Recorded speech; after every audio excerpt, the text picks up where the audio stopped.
Great to be here on the AWP podcast on one of the allotments that AWP does some work on. My name is Richard Brown. I'm a child and adolescent psychiatrist, and I've got some colleagues here, so we'll just start off at this end and do some introductions. Hi, I'm Bekki. I am the Connecting with Nature coordinator for the AWP Bristol recovery teams. Hi, I'm Ray. I'm lived experience involvee with experience of attending this allotment group, and now I assist in running it. I'm Tom. I'm a trainee psychiatrist in AWP. I've been working with Rich and Bekki on a project to support staff across AWP to bring more nature-based practice into AWP. Thanks, guys. We're here to talk about allotments today in Allotment Week, and I just wondered if someone might want to have a stab at defining what an allotment is. I would say that an allotment to me is an outdoor public space for people that can't do their gardening or growing veg at home. And you've got your individual plots, but you've also got community plots like ours. So it's really nice to have, like, on a council allotment site, just to have a great variety of people. Some people have been growing for over 25 years on this site, and there's loads of really interesting community groups, so that's what Could you say a bit more about this particular site, Ray? This site is, just sitting here now, I can see one tower block, one quite big block of flats, and there's more flats behind us, so I think it's really important. This site in particular is here because there are so many flats and so many people without access to their own gardens. It just gives people the opportunity to get growing if they don't have that opportunity. It's really important in an urban setting, I think. And this is the Speedwell allotment site, and we're quite close here to Speedwell Centre, aren't we? One of AWP's community hubs or bases. How many, because it's not all AWP, is it, but how many plots have we got here?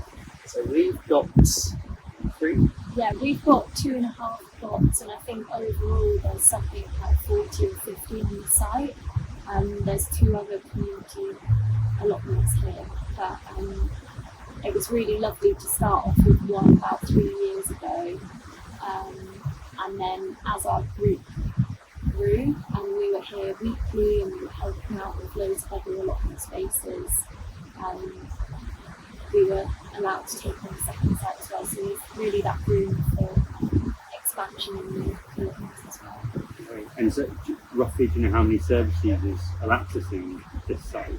So we have like 10 regulars, because we try and keep the group at a minimum, just so that we can all share out the veg, all share out the tasks, but there's also a flux of like people that come into the service and out of the service. So I think over the last 3 years, there's definitely been over 40 people that have accessed the allotment site, which is amazing. That's great. And this is obviously Speedwell. I know, Ray, that you also work at Petherton Allotments. Yeah, is that right? So I think off the back of the success of this project, which is connected to the Bristol Central and East recovery team, we also run a project at the Bristol South recovery team that's based at Petherton Resource Centre. It's slightly different because it's not on a council allotment site like this one. It's actually on the grounds of Petherton Resource Centre. But I think it's different, but I think it's really good because it means that now that the weather's getting a bit better, staff and service users come out and they have their lunch, or they have sort of one-to-one meetings out in the grounds rather than sort of being in, rather than being inside. They can be out in nature and talking about it in a much more relaxing space. You've said before, Bekki, about how in the Eastern Central team it's kind of become part of the culture of the team. And can you say a bit more about that, about how the team, not just the service users, benefit from or use this allotment space? Yeah, I think because it's only myself and Ray and another involvee running the groups, we needed a bit more staff support to keep all the groups going. So we set up a rota where every 8 weeks or 4 weeks, someone would be rotated on to help with the weekly groups. And I think everyone's just like getting involved, like being physical, like working on the land, and then getting to take the veg home back to the office. I think everyone just felt a bit more a part of it, and we've had to do fundraising as well to get bits for the allotment that we wanted, or to grow a particular veg, or get a polytunnel. So we've brought in the staff in that way as well. So everyone's very aware of it. Everyone knows that it's like happening every week. Everyone refers into the group. That's how we get our referrals. So I think it was only fair to like also offer it as a staff wellbeing space as well. So people, now that we have a summer house, people can have their clinical appointments when they're not doing the allotment group, which is lovely. People can have their supervisions. It's a really nice relaxed space if people aren't sure about joining the allotment group to come and view it, pop over from the speedball centre. So yeah, I think it's kind of encompassed the whole team, which is really lovely. Tom, you and I and Mr. Bekki have been involved in setting up this reenactment practice training, and we've used this site, haven't we, as one of the places we delivered that training. Do you think that was a good way of delivering training? What were your experiences leading a little group on this site? Yeah. Well, to me it felt like a great space, but I think that was reflected in the feedback as well. I think one thing that was particularly nice, it sort of touches on what Ray and Bekki have just been saying, and just helping staff from across AWP kind of see allotments as a space that they can access and use. So sometimes people might want to access natural spaces with service users, and knowing that there are sites that are being managed by AWP and that have appropriate spaces, and there's even shelter, isn't there, if the weather changes. I think people suddenly saw what the space was like and how it could be used, and it sort of brought it to life. And it feeds in as well when you said about people popping out for lunch. It sounds like a small thing, but we hear from staff all the time. It helps us to feel well. So it's for service users and for staff and for everybody. I mean, certainly when I started working at AWP, I remember my OT colleagues going off into sessions in the ward garden, and it was really great that was happening, but it didn't feel like anyone else in the unit really took any interest in it or knew about it happening. And this was like a really different approach where it's really embedded within the team culture. And I mean, we know about other examples in the trust, don't we, where something similar's happened. And do you know, something with the Bath farm project? Yeah, well, I think first it's good to say, you gave two examples of how allotments come up. So this is right in the heart of the community. You have the community allotments around you, and that has a really nice feel of integrating sort of the support that we have into the community. And then there's the allotment of Petherton, which is on the AWP site. But then there's also examples of allotments that are used by Callington Road. So that's an inpatient setting, but there are allotments next to the hospital, and service users do go and use those allotments in sort of supported groups. Then there's actually allotments within the hospital, so at Broomside, severe services, allotments are used there, and then there's other teams like the early intervention psychosis teams in Bath, Swindon, Bristol. They're managing community allotments and supporting service users. So there's just such a diverse sort of array of allotments in AWP, and diverse sort of service user demographic really, and sort of levels of need. And the BAS, the Bristol Autism Specialist Service, also have an allotment. So it's just really exciting, I think, actually. And they're growing. We get emails saying, we're setting up an allotment. Have you got any advice? And we speak to people like Bekki and Ray. And on that note, your role is quite novel in AWP, isn't it? I think are you the first allotment coordinator AWP has had? I think there might have been one like 20 years ago when it was really like a thing again, where they were really into nature therapy. So there are a lot of founding people before me that did it in services, but then I think it got cut. So to bring it back again, knowing, I think it was all out of the pre-social prescribing budget that came from COVID. I think everyone realised that we need access to outdoor space, and it's really good for people's mental health. And started off as a really small temp role, and then Ray was saying we were just building on the success of every allotment and proving that it was working really well for the communities. So impactful when you've been doing this work, the testimonies that come from different allotments and different services, it's really powerful. It's really impactful. You're seeing it every week, I guess. Yeah, I think it's really lovely that we've gone through 3 seasons now. That's right. I would say. So I think it's been a massive learning curve when you inherit.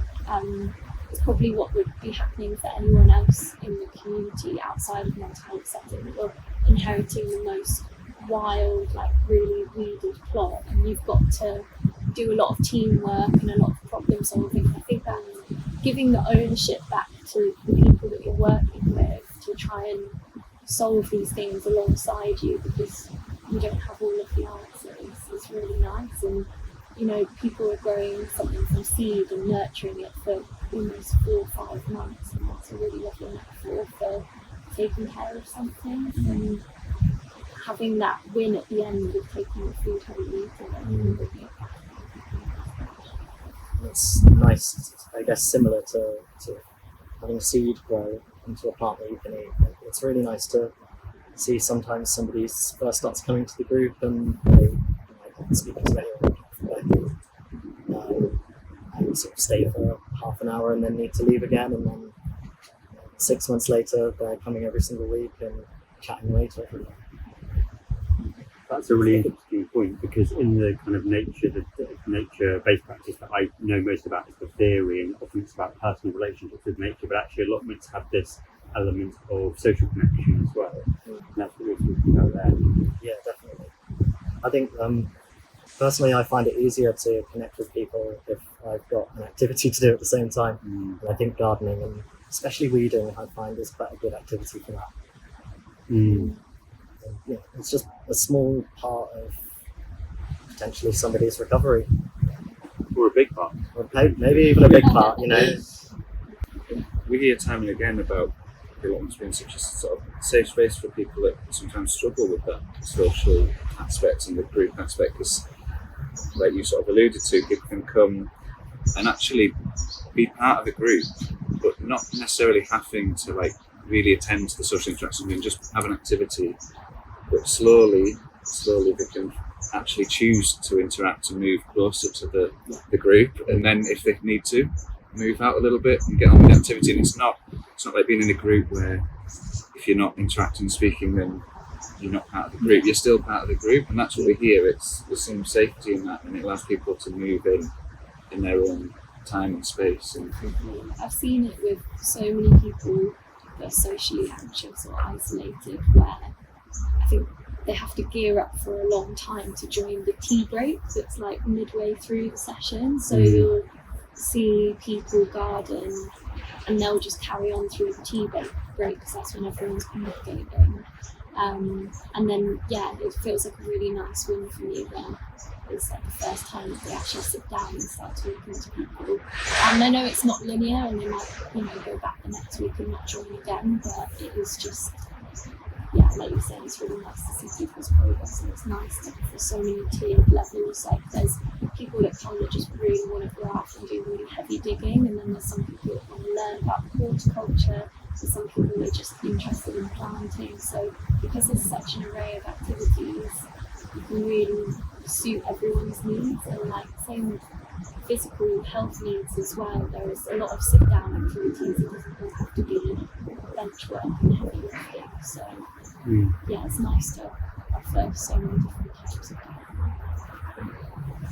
it makes me think when you say that some of the, we've been working with there's a huge range of nature-based groups and practices that happen across the trust, and allotments is like a really popular one. They're growing and springing up, and it's really exciting, this kind of network that's happening. But one of the things we hear is like the groups can be really diverse, and there's so many different people that attend. There isn't sort of an allotment type person. There's all sorts of people like to get out to the allotment, and I don't know, have you seen that on your allotments, the two of you?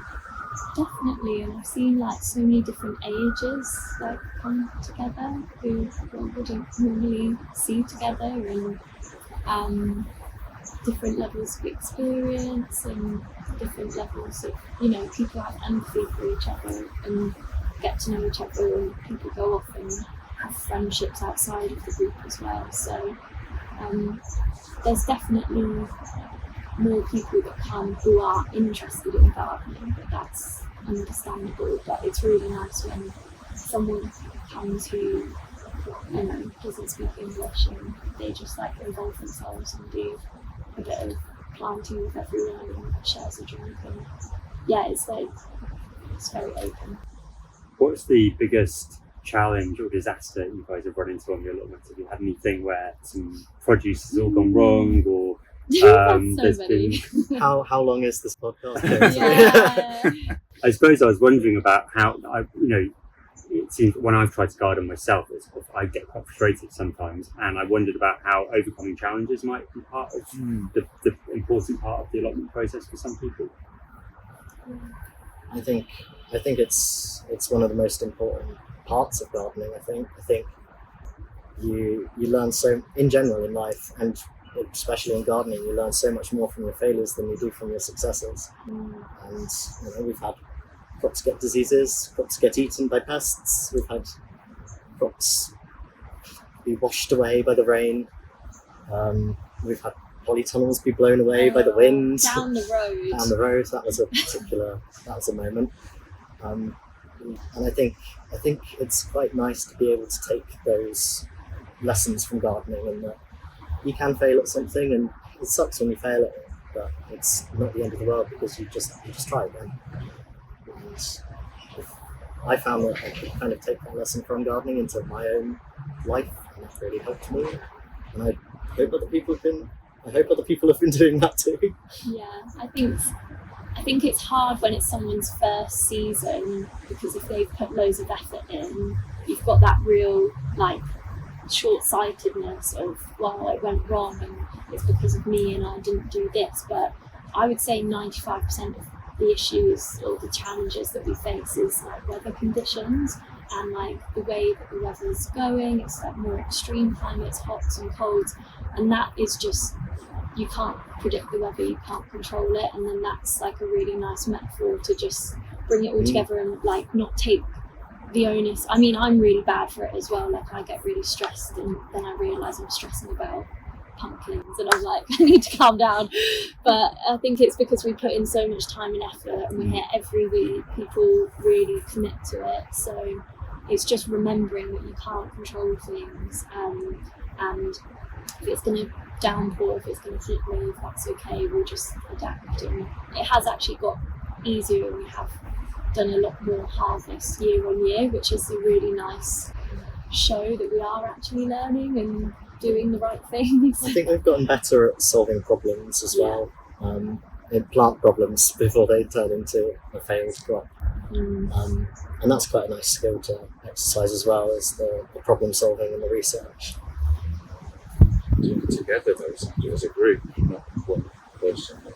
Oh yeah. There's all the answers. It's like you're in it together and finding it together how to do it. Well, I did my horticulture qualification years ago, and I feel like I can't remember things, whereas Ray's just half quiz. And I also feel like I can't remember. No, but you're so because you've come fresh from the course, there's all that knowledge there of here's how we do this, and it's just really nice to have different opinions, and you'll have old school gardeners come in, and then you'll have new young people who want to do no dig, and it's nice to just bring everyone's ideas together. But I think the bottom line is just to keep it easy and say, what do we want to grow, what do we want to eat, and not make too much of a challenge for ourselves. You've, I don't mind me saying, you've done some training as well as in psychiatry and ecotherapy, and obviously that sort of sits next to, or might be a bit of a bigger circle than just allotments. But I just wondered what ideas from ecotherapy and the training you've done you sort of see kind of in action here with the allotments, or maybe at allotment groups. Yeah, well, I think something that we touched on in the training, so we could probably both speak to this, I guess. But I mean, we talked about kind of the group dynamics and the social aspects already, but there are sort of some theories in ecotherapy and around sort of nature therapy, and it's around nature connection, so that personal connection to nature. And a really nice way to think about it are these different pathways, they call it, so routes into connecting with nature.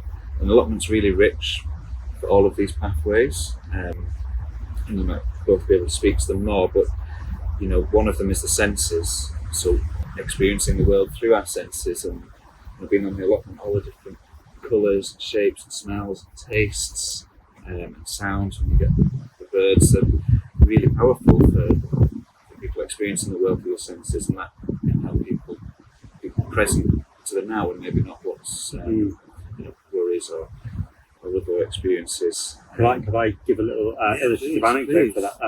I worked in a different trust in an inpatient unit for children and adolescents that had previously still have an annual nature therapy program, and one of the young people in that program had said, so we get in camps, we get loads of people, so child and adolescent mental health services, we do mindfulness quite a lot. We get people to do mindfulness where you're tuning into your senses, and this young person said, I didn't really get mindfulness till I did it outside, because what's available to you in terms of your senses, smells, sounds, you've got the traffic here, you've got the wind in the trees, is so much richer than in a clinic room or in your house or your bedroom quite often. And I think I totally agree with you that of those 5 pathways, senses is the obvious one that jumps out to me at the allotment.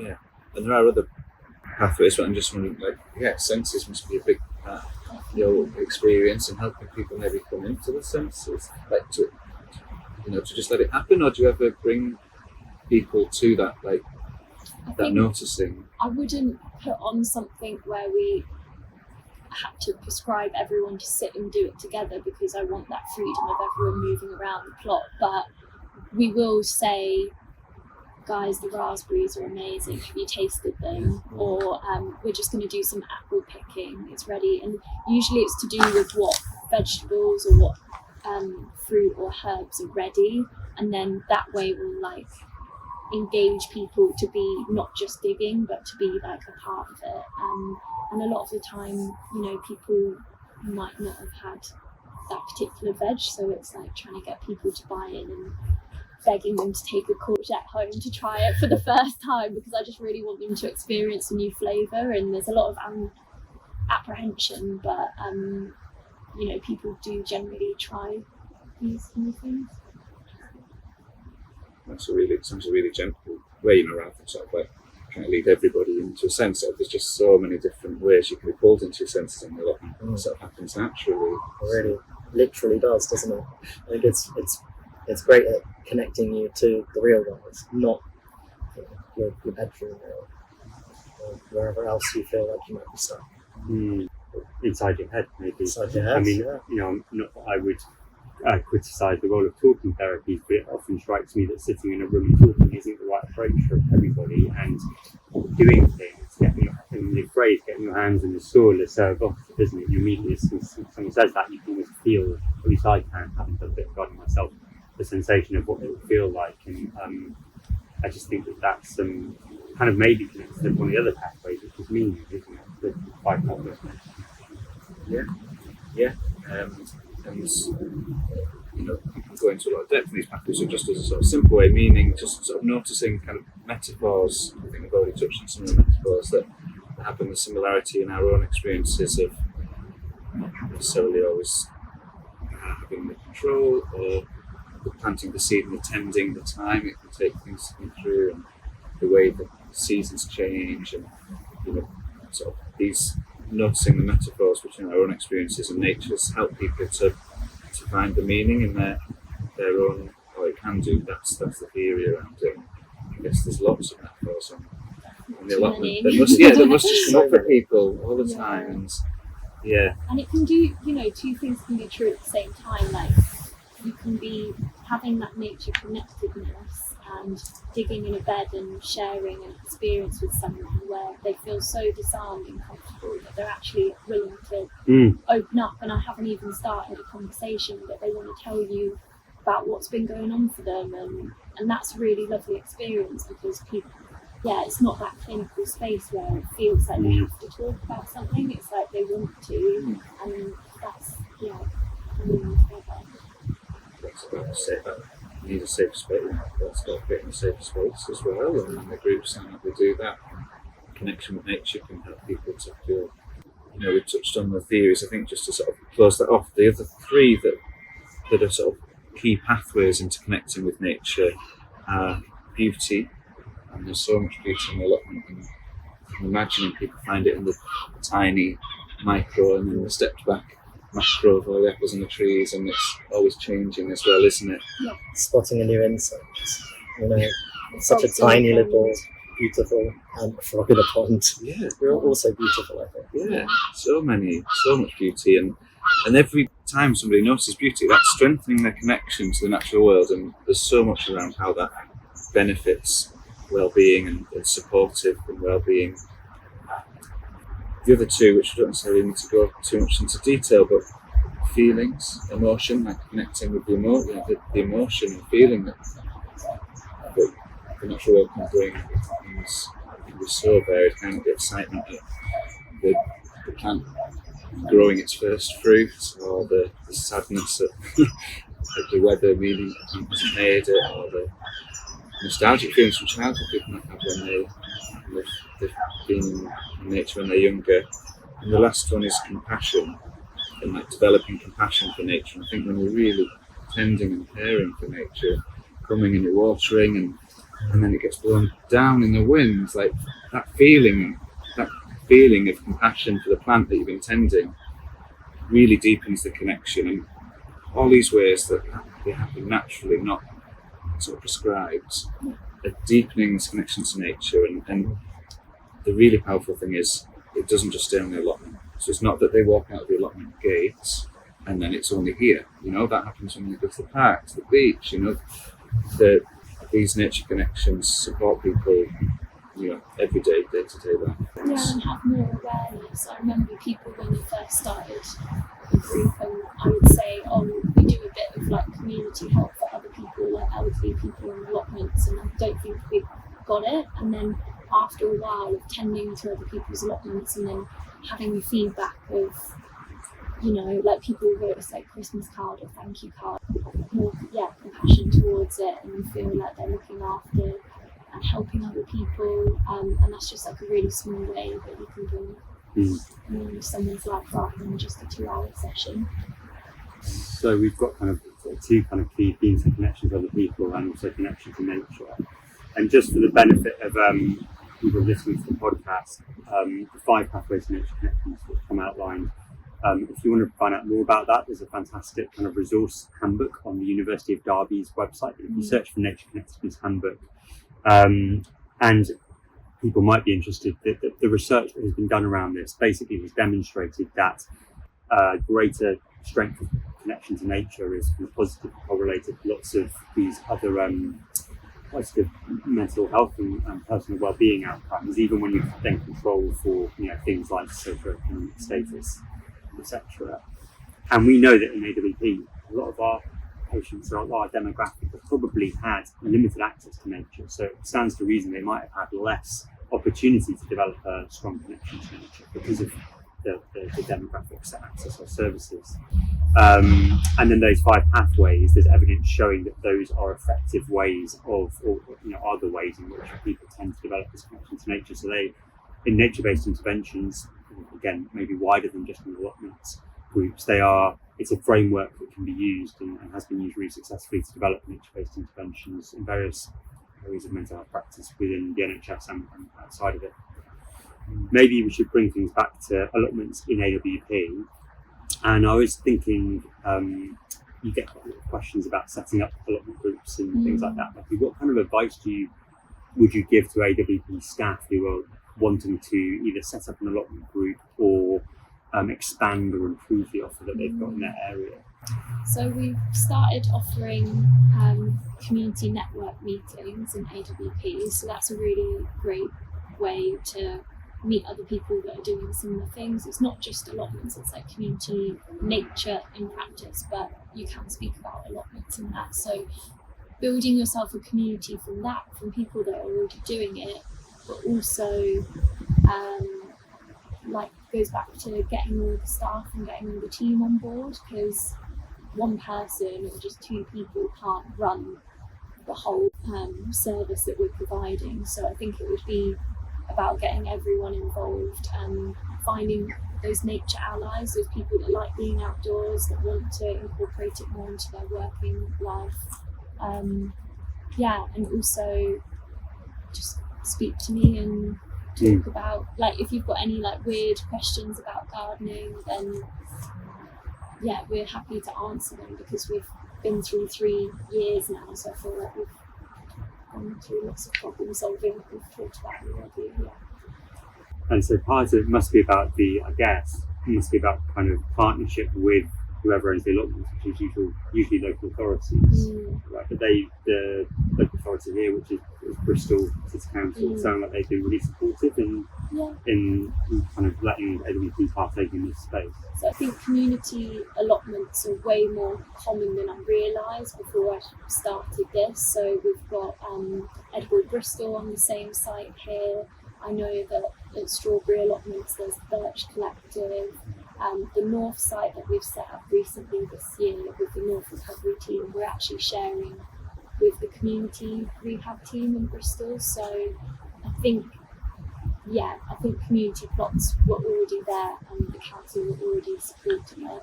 So it's just about trying to make your case, because I know the allotment wait lists are really big. So it's about making your case and saying we're going to be reaching, 10, 20, 30, 50 plus with staff, and therefore it's hopefully that you'd get a bit higher up the wait list than an individual plot owner. And do we know, sorry if we've covered this already, I can't remember, do we know how many allotments we have within AWP we have access to?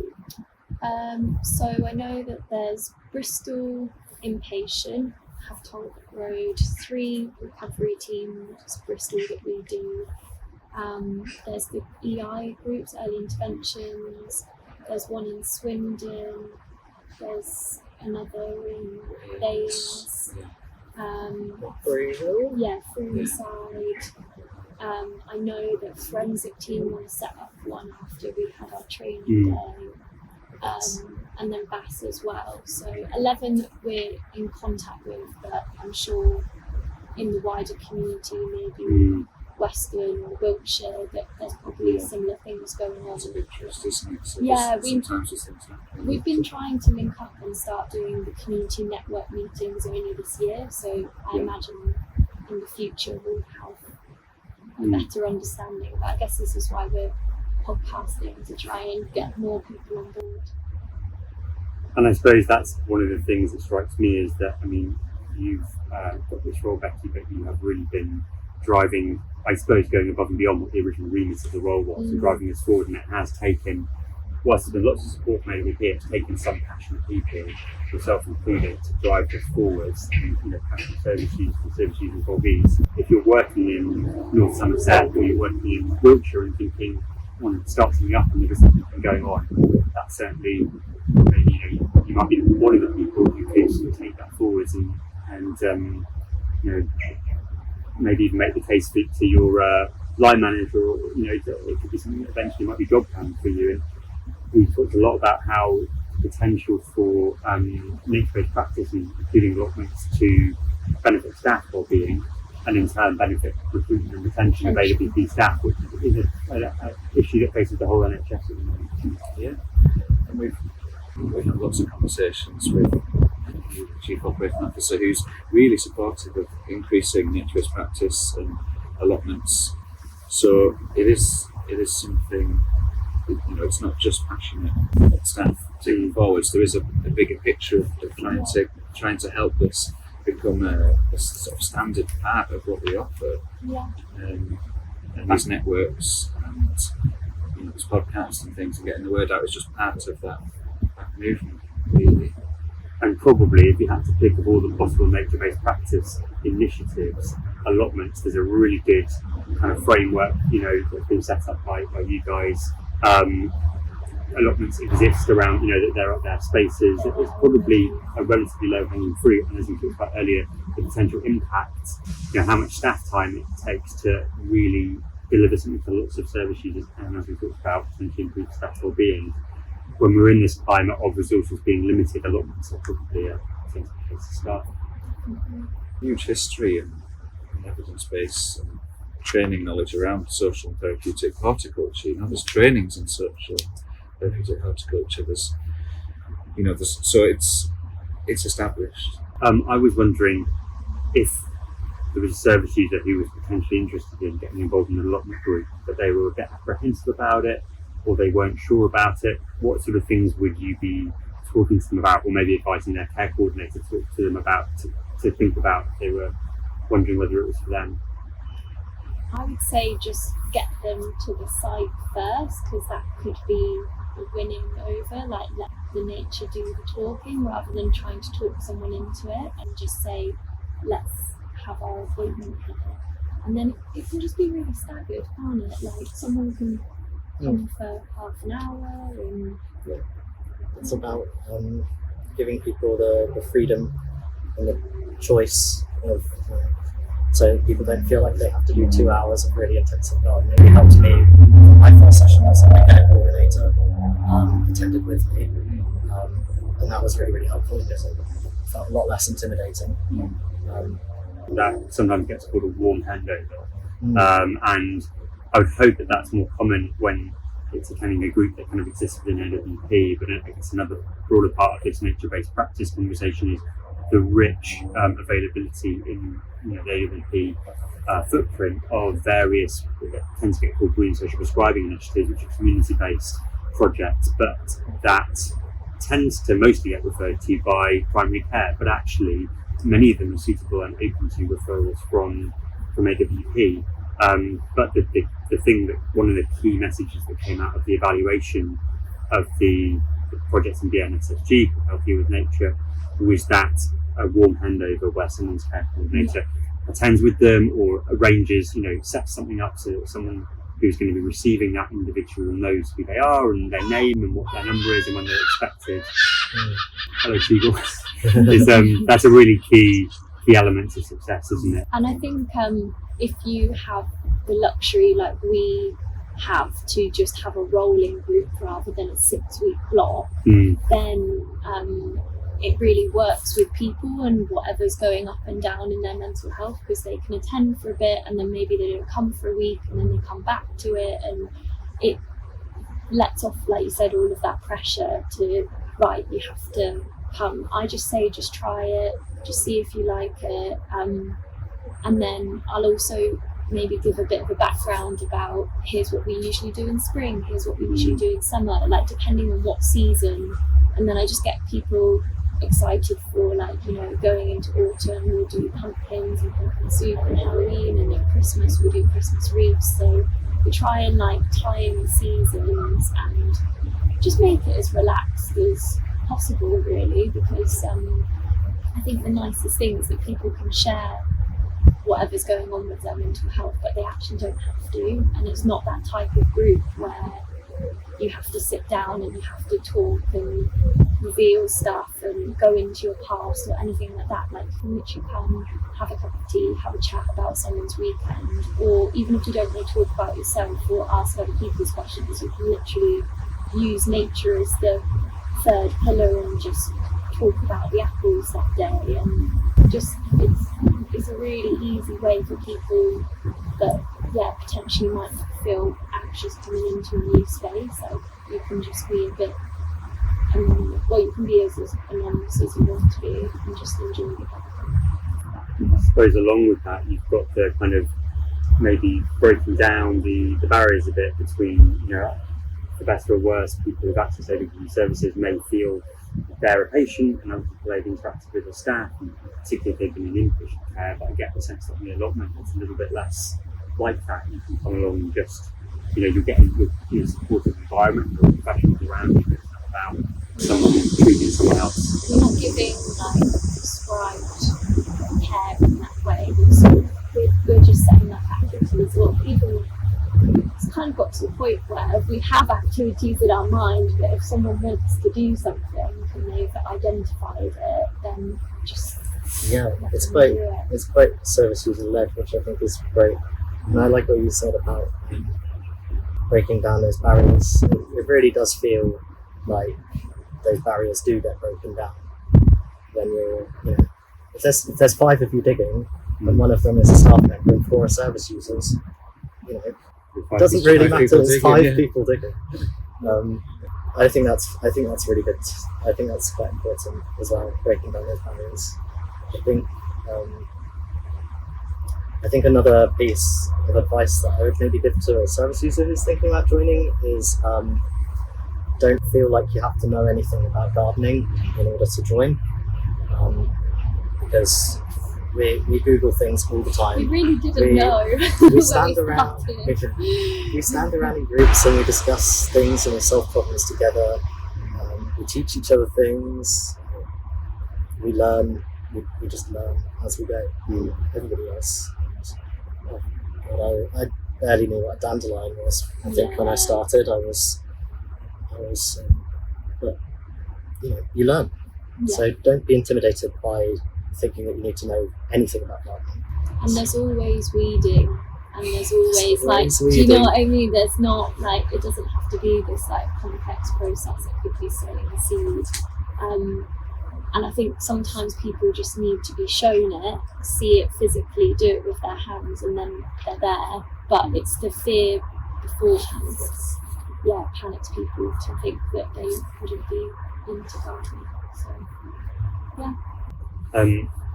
Thanks very much, everyone, Bekki and Ray, for sharing all your experiences with us. I was wondering it's 4th of August as we're talking, 2025, and I just wondered what you're most excited about next in the allotment, or maybe what you're most worried about at this time of year.